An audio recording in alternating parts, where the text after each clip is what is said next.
Good morning, everybody. Welcome in or welcome back to Snow Vision. Today we are back at my favorite spot.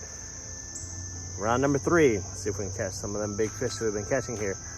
Also, I have a new addition. This little thing here, pretty nifty. I don't know, for some of y'all to try it out. It literally just clips your GoPro, hangs like so. Been working pretty good. I just want to see the angles now. So we're gonna try that out today, and hopefully this video comes out as great as I expect it to. Let's get fishing. It's early, later than I expected to get out here, but we're here. Let's go fish.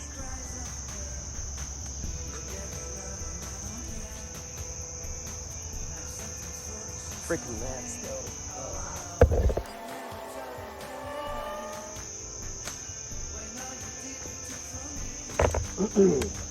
I'm in my 25-degree quadrant in this area. Not sticking around. We're gonna go somewhere else. You can also tighten this thing up. All right, cool. We'll talk about it later in a review somewhere down the line, but as of right now, I'm just gonna try it out. All right, let's go.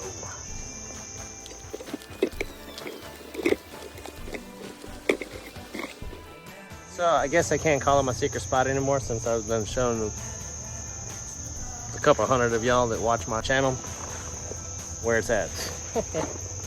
That's okay. But that's the thing with me though. I invite y'all to come fishing. I might not be able to make it, but go fish. Just get out there. That's all we need to do. For the 3rd time that we're out here, hook is called the Wicked Willow. So far it's caught a couple of 4-pounders and 1 5-pounder on this exact same hook. So the only thing I've changed up today is using a KVD swim bait on there, and it's white and lavender, or clear and lavender. Now that the waters came up, I don't have no room to fish.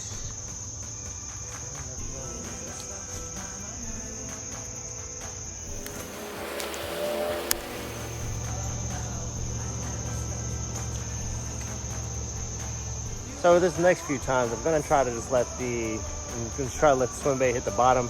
Try to bring along the bottom. The only problem on the bottom is that this area we have sticks, logs. We ain't gonna get it snagged unless it gets wrapped around a limb. Hopefully that don't happen.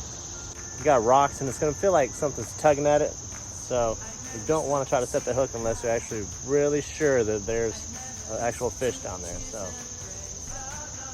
that's the only thing with hitting the bottom, especially in this area. It's got me quite a few times. So we have gotten a few bites just now, which is pretty good. So we're in the right spot. Keep hearing animals climbing around behind me.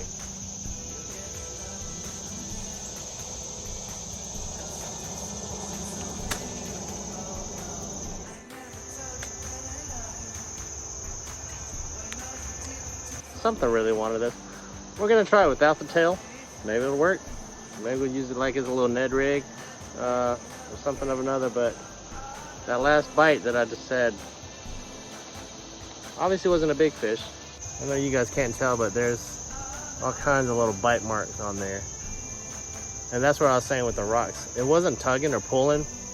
I mean, at a medium retrieve, I was pulling in like you usually do, and you feel it knocking, but nothing pulling on it, except for that last one bite I had.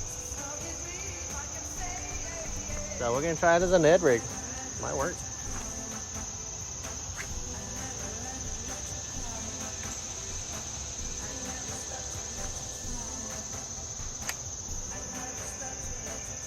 I mean, that's the thing with me and fishing. I'm literally just experimenting. What works, what don't work. Because every pond and every lake is different. Unless you actually fish it every day, then you know what they expect. So something huge just jumped over here. Let's see if we can catch it.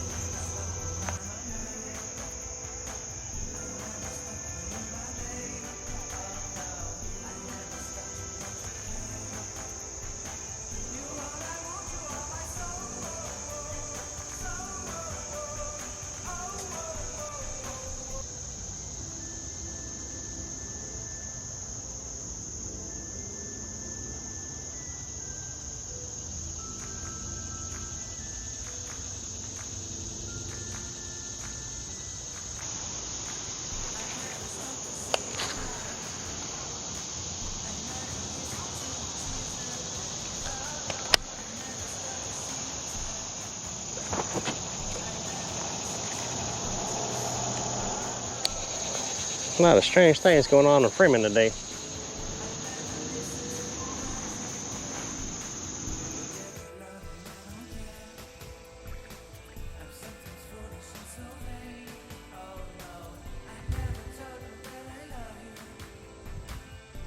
So the moment I stopped filming, let me catch this little guy. Got him on a little swim jig. Actually, it's a little football jig.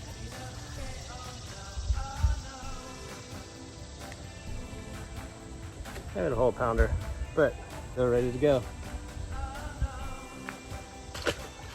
Jigs are definitely the way to go, especially in the pinch of a moment.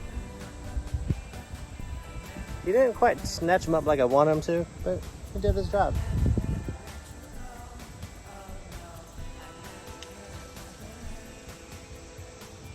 So with a football jig, what we're doing, casting it out, letting it sink all the way to the bottom, and just popping it. Just give it a couple little pops.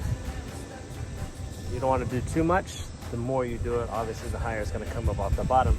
But I have a, I don't even remember what kind of trailer I got on it, but what you want to do is just give it a few little jerks off the bottom, let that little tail wiggle around. And that's how that last fish that we caught, is how he got snagged up. We're just gonna hang out in this area a little bit longer. You know, you catch one, always make sure there's not another, there's always two, maybe three, but call it down this area. We're confidently enough to say that there's no more fish or they're not biting in this area, so we can move on. All right, so I don't know what it is, but it's 30-pound Japanese braid. Just snapped off, so I'm not sure what's going on with this, but other than that, we're gonna sit and talk about some jigs real quick. Found us a nice cool little spot. We're gonna hang out and just chill for a little bit. So we're gonna actually see if we can salvage this, see if we're gonna be able to salvage this thing. Nope, completely blew out 2 reels today. Alright, so it just wasn't meant to be today. Great, that's okay. We're going to talk about the jigs that I brought. We're going to talk about how I was going to use them. So, here, 6-cent swim jig. You can tell it's got a flat little surface, little pointy little nose. The trailer I do need to change. I was out at the lake and something kept tearing the tails off of all my jigs. So, this literally about a month ago is the last time I used this guy. But, swim jigs, they're gonna have more of a pointy little head to cut through the water and through grass. This one here is a flipping jig, hence the name. You're just gonna flip it into cover or flip it into where you want to toss them into. Pretty much hope to be able to swim them out and hopefully to catch a fish. Only 2 jigs I actually really have, but then you also got chatterbaits. Same thing as a jig. So if you can't tell, let's get you down. Oh shit! If you can't tell, I do love my white and chartreuse, but I have 1, 2, 3, 4 chatterbaits on hand. This is just this jig box, or this is just this box that I bring with me. But in the car, I do have a tote that has everything else that I need, or anything and everything else that I need. I also have, along with, let's backtrack a little bit. So we got the flipping jig, yeah? So you have this flipping jig. Then you're also gonna have the football jig, which we just lost because the Japanese 30-pound braid just snapped. So I don't know what kind of line it was. I actually brought it down in Florida. So I don't know if it's actually really good or not, but obviously not. So bad review for you guys. The football jig, pretty much all you're gonna do is whenever you're casting out, like I said it before, cast it out, let it hit the bottom, literally just bounce it, pause, bounce it, pause, keep on going from there. And that's how we caught the fish previously. Those are just a quick few jigs that you have arky heads, football jigs, swim jigs, and jigs and jigs and jigs and so on jigs. Other than that, we're gonna have to call it a day. Both my reels are gone. It's the luck of the draw today. I want to say thank you guys for joining me here on Snow Vision today, and I appreciate every single one of you guys and gals. So, on that note, See you next time. When all you did, you took from me.